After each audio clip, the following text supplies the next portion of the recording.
Master C V V. నమస్కారం.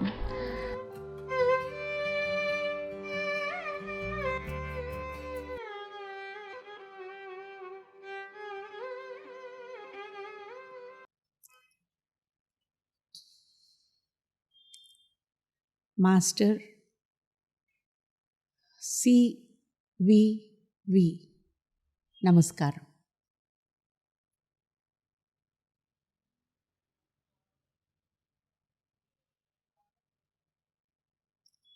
అందరికీ నమస్కారం. ఈ సెషన్లో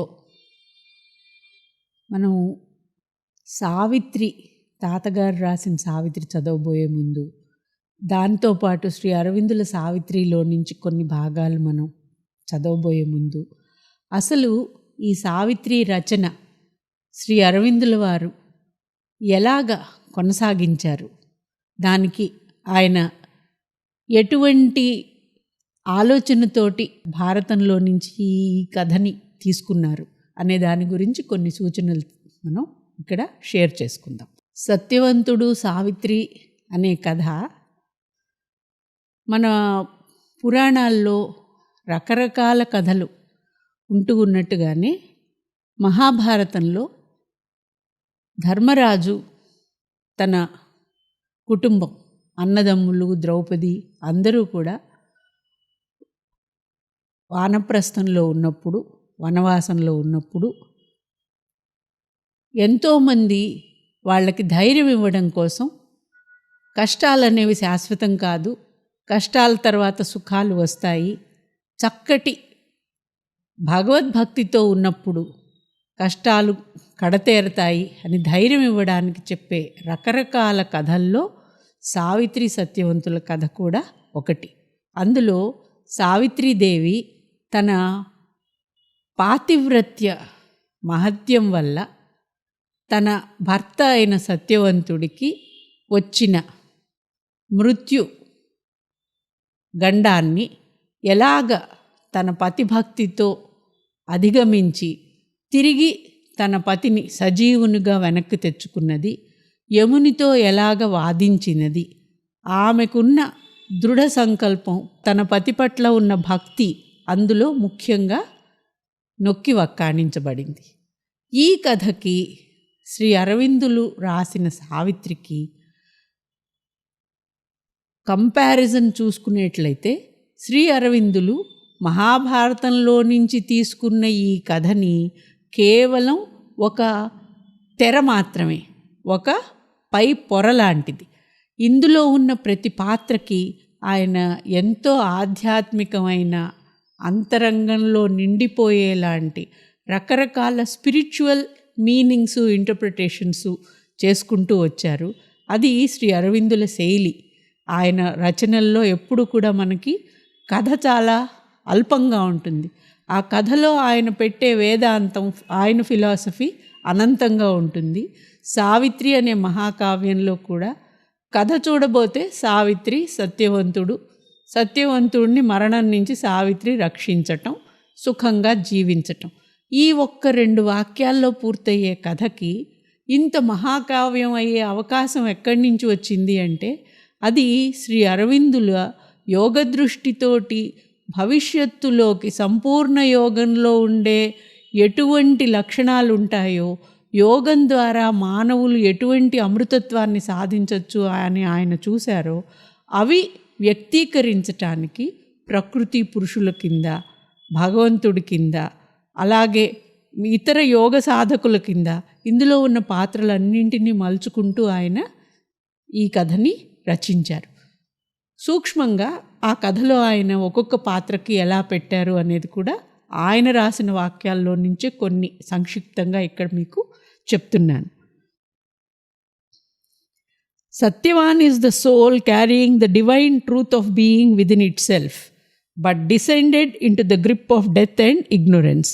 సత్యవంతుడు దేనికి చిహ్నం అంటే ఆ దివ్యత్వాన్ని, దివ్య ఆత్మని తనలోనే ఉంచుకుంటూ కూడా అజ్ఞానం అనే తెరలో ఉండిపోయిన పరమాత్ముని కింద సత్యవంతుడిని. He is the divine soul but తానేమిటి అనేది మర్చిపోయి ఈ భూమి మీద జనన మరణాల వృత్తంలో ఉన్నవాడు.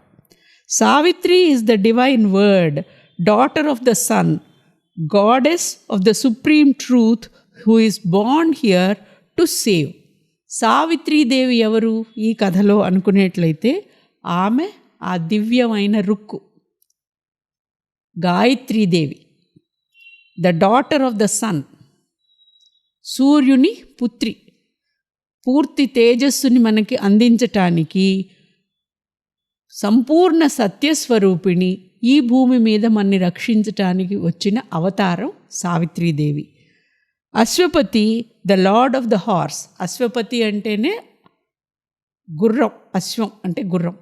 లార్డ్ ఆఫ్ ద హార్స్ అంటే ఇక్కడ లార్డ్ ఆఫ్ తపస్య, తపోశక్తికి చిహ్నం, మనలో ఉన్న తపోశక్తికి చిహ్నం. ఆ తపోశక్తిని సంపూర్ణంగా సన్మార్గంలో ఎటువంటి లక్ష్యం కోసం తీసుకెళ్తున్నాడు అనే దాన్ని బట్టి అతను రాజయోగి అయ్యాడు.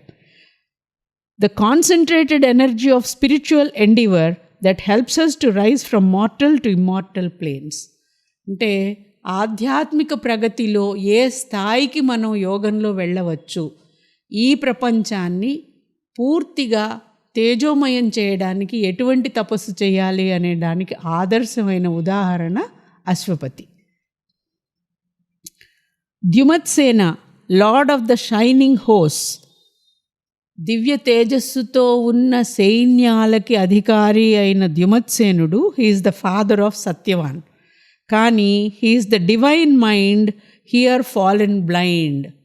దివ్యమైన జ్ఞానాన్ని కోల్పోయిన మనిషి, అందువల్ల అతనిని అంధుడి కింద చూపించారు. తాను ఎవరు, తన శక్తి ఏమిటి, తను ఏ స్థాయి నుంచి వచ్చాడు అనేది మర్చిపోయినవాడన్నమాట.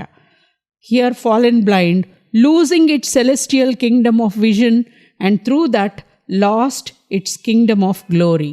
తనకున్న జ్ఞానం అనే సామ్రాజ్యాన్ని పోగొట్టుకుని ఆ సామ్రాజ్యం పోవటంతో పాటు తేజస్సుని, కీర్తిని కూడా పోగొట్టుకున్న వ్యక్తి. Still this is not a mere allegory. కానీ ఇది కేవలం ఒక సింబాలిక్ కథ కింద మాత్రమే మనం సావిత్రిని చూడకూడదు అని చెప్పి అరవిందుల వారు మళ్ళీ మళ్ళీ చెప్తారు. The characters are not personified qualities but incarnations or emanations of living and conscious forces. ఇందులో ఉన్న పాత్రలు, ఆ పాత్రలకున్న అర్థాలు ఏదో ఒక కథలో చెప్పుకునే ఏదో నక్క ద్రాక్షపళ్ళు కథ లాంటిది కాదు. ఇవన్నీ కూడా నిరంతరం మనలో ఉన్న భావాలు, శక్తులు, ఆశలు, అభిప్రాయాలు. They are conscious forces with whom we can enter into concrete touch. వీటిని మనం మన జీవితంలో యోగ మార్గంలో అనుభవిస్తాం. ఈ శక్తులన్నీ కూడా మనలో ఇమిడి ఉన్న వాటికి పేర్లు. And they take human bodies in order to help man and show him the way from this mortal state to a divine immortal consciousness. ఇవి మనలోనూ ఉంటాయి, మన చుట్టుపక్కల కూడా మనని అమృతత్వం వైపు నడిపించటానికి ఈ శక్తులు మానవ రూపాల్లో మన చుట్టూ ఎప్పుడూ అభివ్యక్తం అవుతూనే ఉంటాయి. వాటిని మనలో గుర్తించటం, మన చుట్టూ వారిలో గుర్తించటం, ఏవి ఉంచుకోవాలో ఉంచుకోవటం ద్వారా మనందరం కూడా ఈ సావిత్రి అనే యాత్ర చేయగలిగి అమృతత్వాన్ని ఈ భూమి మీద తీసుకురాగలుగుతాం అనేది శ్రీ అరవిందుల వారి యొక్క లక్ష్యం. ఈ సావిత్రిని ఇటువంటి పాత్రలతో ఈ కథ. అందువల్ల ఇందులో it is a legend and a symbol. ఇది కథ తక్కువ, సింబల్ ఎక్కువ.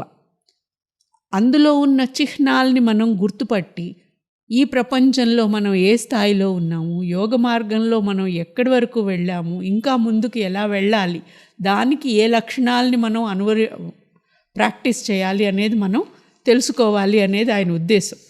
మరి ఈ సావిత్రి అనే లెజెండ్ అండ్ సింబల్ ఆయన రాయడం అనేది కూర్చుని ఇది ఒక రోజులో జరిగిన పని కాదు, ఒక సంవత్సరంలో జరిగిన పని కూడా కాదు. ది కాంపోజిషన్ ఆఫ్ సావిత్రి అంటే దీని రచనా వ్యాసంగం అనేది ఆయన జీవితంలో చేసిన ఒక గొప్ప తపస్సు యొక్క ఫలం.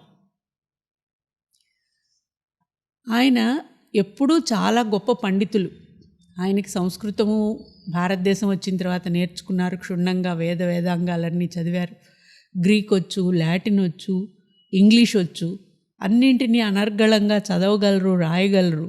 ఎన్నింటికో ఉపనిషత్తులకి, వేదాలకి, వాటికి ఆయన ఇంగ్లీష్లో టీకా తాత్పర్యాలు, విమర్శలు, వ్యాఖ్యలు అన్నీ చేశారు. చేస్తున్నప్పుడు ఈ సావిత్రి గురించి రాయటం అనుకునేట్లయితే ఆయన మిగిలిన రచనలతో పాటు ఆయన బరోడాలో ఉండంగా కూడా ఒక సావిత్రి అనేది ఏదో రాశారు అనేలాగా సూచనలు ఉన్నాయి. కానీ ఇప్పుడు మనం చదివే ఈ సావిత్రి అనే మహాగ్రంథం మాత్రం ఆయన పూర్ణ యోగస్థితికి వచ్చి, ఇంకా ఆయన ఆ వాసుదేవ దర్శనం అయిన తర్వాత పాండిచ్చేరి ఆశ్రమానికి వచ్చిన తర్వాత 1916 టైంలో స్టార్ట్ చేసిన సావిత్రినే మనం ఇప్పుడు ఈ సావిత్రి మహాగ్రంథం కింద చూస్తున్నాం. It started originally as a poem that did not need division into books or cantos. ఇప్పుడు చూసుకునేట్లయితే సావిత్రి రామాయణం 24,000 శ్లోకాలు కింద అనుకునేట్లయితే ఇది కూడా 24,000 లైన్లు పోయట్రీ అండి. అరవిందుల సావిత్రి 24,000 లైన్స్. అది ఇంత మహాగ్రంథం ఇది ఒక రోజులో రాలేదు. ఆయన రాయటం ప్రారంభించినప్పుడు కూడా ఇప్పుడు మనకి క్యాంటోస్ అంటే కాండలు, అరణ్యకాండ, ఏదో బాలకాండ, సుందరకాండ అన్నట్లుగా కొన్ని కాండల కింద రాద్దాము అనేలాగా అనుకున్నారు ఇంగ్లీష్లో క్యాంటోస్ కింద. కానీ క్రమక్రమంగా అవి పెరుగుతూ ఉండేటప్పటికీ ఆయన క్యాంటోస్ అనే పేరు తీసేసి ఇప్పుడు మనం ఫైనల్ వెర్షన్లో చూసేటైతే అరవిందుల వారి సావిత్రి 12 పుస్తకాల కింద డివైడ్ అయింది. 49 చాప్టర్ల కింద ఉంటుంది. అది 12 పుస్తకాల్లోనూ. ఇది మొదట్లో అయ్యేట్లయితే 6 క్యాంటోస్ కింద రాసుకున్నట్ట. ఒక ఎపిలాగ్ ఉంది, అంటే కంక్లూజన్కి వచ్చినప్పుడు ప్రోలాగ్ లేదు. Love, fate, death, night, twilight and day ఇలాగ హెడ్డింగ్స్ పెట్టుకునేలాగా ముందు ఆయన రాయటం ప్రారంభించారట. కానీ రాను రాను ఆయనకి పైనుంచి ఓవర్ హెడ్ పోయిటరీలో ఈ డివైన్ ఇన్స్పిరేషన్ పెరుగుతూ ఉన్న కొద్దీ ఇందులో ఉన్న యోగ సంబంధమైన చర్చలు, పాయింట్స్, ప్రజలకి ఏం చెప్పాలి అనేది ఆయనకి పైనుంచి వస్తున్న ఇన్స్పిరేషన్ తోటి వెళ్ళేటప్పటికీ ఆయన రాసిన అన్నింట్లోకి the traveller of the worlds 2వ బుక్ అండి, అంటే అశ్వపతి యోగ. ఆ అశ్వపతి యోగం అన్నింటికంటే పెద్ద పుస్తకం కింద అయింది. ముందు ప్రారంభంలో అది అలాగా ఆయన అనుకోలేదు. కానీ వెళ్తున్న కొద్దీ ఆయన యోగాల్లో చూసినవన్నీ అందులోకి పెడుతూ ఉండేటప్పటికీ అన్ని పుస్తకాల్లోకి అతిపెద్ద పుస్తకం కింద అయింది the traveller of the world's. అది 1930-40 ప్రాంతాల్లో అలాగా పెరగటం మొదలుపెట్టిందనమాట. 1916 టైంలో స్టార్ట్ అయ్యి మధ్యలో కొన్నాళ్ళు అసలు పూర్తిగా ఆగిపోయి రచన. ఆ తర్వాత మళ్ళీ ఆయనకు ప్రేరణ వచ్చినప్పుడు మళ్ళీ రాస్తూ ఈ విధంగా వెళ్తూ వస్తోందన్నమాట. 46-47 ప్రాంతాల్లో సావిత్రి కొన్ని భాగాల కింద వాళ్ళ ఆశ్రమ్ జర్నల్లో ఒక సీరియల్ కింద పబ్లిష్ అవ్వటం అనేది 1946-47 టైంలో అవుతోంది. కానీ అప్పటి సావిత్రి కూడా మనం చూసే ఇప్పటి సావిత్రి కాదు. ఆ తర్వాత కూడా ఆయన దాంట్లో చాలా మార్పులు చేశారు. మార్పులు అంటే చేర్పులు. Savitri yoga which complements Ashwapati's yoga received its current form in 1946-47. నేను అదే మీతోటి ఎప్పుడూ చెప్తాను, అశ్వపతి యోగా ఒక భాగం, సావిత్రి యోగా ఒక భాగం, రెండింటికి కూడా చాలా సంబంధం ఉంది, ఒకదాన్ని ఒకటి పరిపూర్ణం చేసేలాగా ఉంటాయి అని. ఆ సావిత్రి యోగానికి ఇప్పుడు మనం చదివే రూపం 1946-47 టైంలో ఆయన ఇచ్చారు. అంతకుముందు దానికి కూడా అన్ని వివరణలు లేవు. ఇంకా 46-47 టైం వచ్చేటప్పటికి శ్రీ అరవిందులకి కంటి దృష్టి బాగా క్షీణించింది. ఆయన అంతకుముందు అన్నీ కూడాను రాసేవారు. ఇప్పుడు ఇంకా రాయడం కూడా లేదు, మొత్తం డిక్టేషనే. ఆ డిక్టేషన్కి లాంగ్ ప్యాసేజెస్ స్క్రైబ్ పక్కన కూర్చుని ఆయన అలాగ ధారలాగా చెప్తూ ఉంటే రాసుకుని ఆ రాసిన దాన్ని మళ్ళీ వాళ్ళు టైప్ చేసిన తర్వాత ఆయనకి వినిపించినప్పుడు అవసరం అనుకుంటే మళ్ళీ అందులో ఎడిషన్స్ చేసేలాగా చేస్తూ వచ్చారనమాట. బుక్ 11లో 702వ లైన్ నుంచి లాంగెస్ట్ కంటిన్యూస్ డిక్టేటెడ్ ప్యాసేజ్ అంటే ఒక్కొక్కసారి అసలు 100 లైన్లు 150 లైన్లు అయినా సరే ఆయన ఆపు లేకుండా అలాగా ఆయనకు పైనుంచి వస్తున్న ఇన్స్పిరేషన్ తోటి చెప్పేస్తూ ఉండేవారన్నమాట. ఆ ధార ఆయనకు ఆగేది కాదు. ఈ రాసే స్క్రైబ్కి చెయ్యి అలసిపోయేదన్నమాట అంత స్పీడ్ తోటి చెప్పగలగటానికి. అందువల్ల ఆయన రాశారు అంటే ఆయన చూసింది, అనుభవం అయింది మాటల్లోకి పెట్టారు తప్ప ఆలోచించి ఇది ఇక్కడ పెట్టాలి అని చెప్పి వచ్చిన మాటలేవి సావిత్రిలోవి కాదు. ఈ యోగానుభవాల్లో ఏవి కూడా. నిజంగానే మీరు ఇప్పుడు బుక్ 11లో చూసేటైతే భగవంతుని యొక్క దర్శనము, ఆయన యొక్క భవిష్యత్తు గురించి, సావిత్రి సత్యవంతులు ఎలా ఉండాలి, భవిష్యత్తు ఎలా ఉంటుంది అనే ఆ ప్లాన్ గురించి మనం చదువుతుంటే మనకు కూడా ఈ మనిషి ఇంత ఆనందం ఎక్కువైపోయి రాస్తున్నారే అనేది మనకు కూడా తెలిసిపోతుందన్నమాట. తాతగారి సాహిత్యంలో కూడా మనకి ఒక్కొక్క చోట తాతగారు మాత గురించి రాసేటప్పుడు ఆయన ఆనందం ఇంత అంతా కాదు అనేది ఆ చరణాలు చూస్తుంటే మనకి తెలుస్తుంది. వీళ్ళిద్దరూ కూడాను ప్రభాకర శాస్త్రి గారి అనుగ్రహం వల్ల తాతగారు, ఆ డివైన్ మదర్ యొక్క గ్రేస్ వల్ల అరవిందుల వారు ఏ ప్లేన్కైతే వెళ్ళి అక్కడ ఏది చూశారో దాన్ని అంత అత్యంత ఆనందమైన భాషలో మనకి వ్యక్తం చేశారు తప్ప అవి వాళ్ళు కూర్చుని ఆలోచించి ప్లాన్ చేసి ఎవరికోసమో రాసినవి కాదు. అవి యోగానుభవాలు. Longest continuous dictated passage, descent to life, this earthly life become the life divine అనేలాగా ఉన్న ఆ ప్యాసేజ్ ఉందే, అది ఆయన డిక్టేట్ చేసిన దాంట్లో లాంగెస్ట్ ప్యాసేజ్ అట. మనం అది పుస్తకంలో వెళ్ళినప్పుడు మీకు మళ్ళీ ఇంకొకసారి గుర్తు చేస్తాను. Line after line began to flow from his lips like a smooth and gentle stream and it was on the next day that the revision was done to get the link for further continuation. ఒక రోజంతా ఆ ప్రవాహం అలాగా ఆయనకి over head poetry అంటారు ఆయన పోయిటరీని. ఆయనకి తట్టింది కాదు, పైనుంచి వస్తున్న ఇన్స్పిరేషన్ని ఆపకుండా ఆయన మాటల్లోకి చెప్పగలిగారు అని. ఆయన ఏం చెప్తారు, నిన్న కూడా మనం ఒక చాప్టర్లో చూసాం. నిన్న అనేది ఊరికేనే అంటున్నాను. పైనుంచి వచ్చిన ఇన్స్పిరేషన్ని మన అంతరాయం ఎంత తక్కువ ఉంటే అది అంత పర్ఫెక్ట్గా కిందికి వస్తుంది అని. ఈయన పద్యాల్లోనూ తాతగారి పద్యాల్లోనూ ఆ పైనుంచి వచ్చిన గురుకృపతో వచ్చిన ఆలోచన విధానం వీళ్ళ ప్రమేయం అతి తక్కువగా వచ్చిన పద్యాల్లోకి మనం తీసుకోవచ్చు. A short paragraph before the concluding description of Narad's departure was the final passage to receive detailed attention in November 1950, less than a month before Sri Aurobindo's passing. అరవిందుల వారు పోయే ముందు సావిత్రిలో ఫైనల్గా చేసిన రివిజన్స్లో ఏది అంటే, నారద మహర్షి విధి గురించి సావిత్రీదేవికి వాళ్ళ అమ్మగారికి వర్ణించి చెప్పిన తర్వాత అక్కడి నుంచి వెళ్ళిపోయేటప్పుడు అక్కడ చాలా చక్కగా నాదం, ఎలాగ మనిషి వెళ్ళిపోయిన తర్వాత కూడా నారద మహర్షి వెళ్ళాక ఆ నాదం అనే రివర్బరేషన్ ఎలా వస్తుంది, మంత్రం యొక్క మహిమ ఎలా ఉంటుంది అనేది వర్ణించారే, అది ఈయన అరవిందుల వారు సావిత్రిలో చేసిన ఫైనల్ కరెక్షన్స్లో ఎడిషన్స్లోకి అది వస్తుందిట. Queen strive no more to change the secret will, అది ముందు 13 లైన్లు ఉంటే 72 లైన్లకు పెంచారటండి దాన్ని.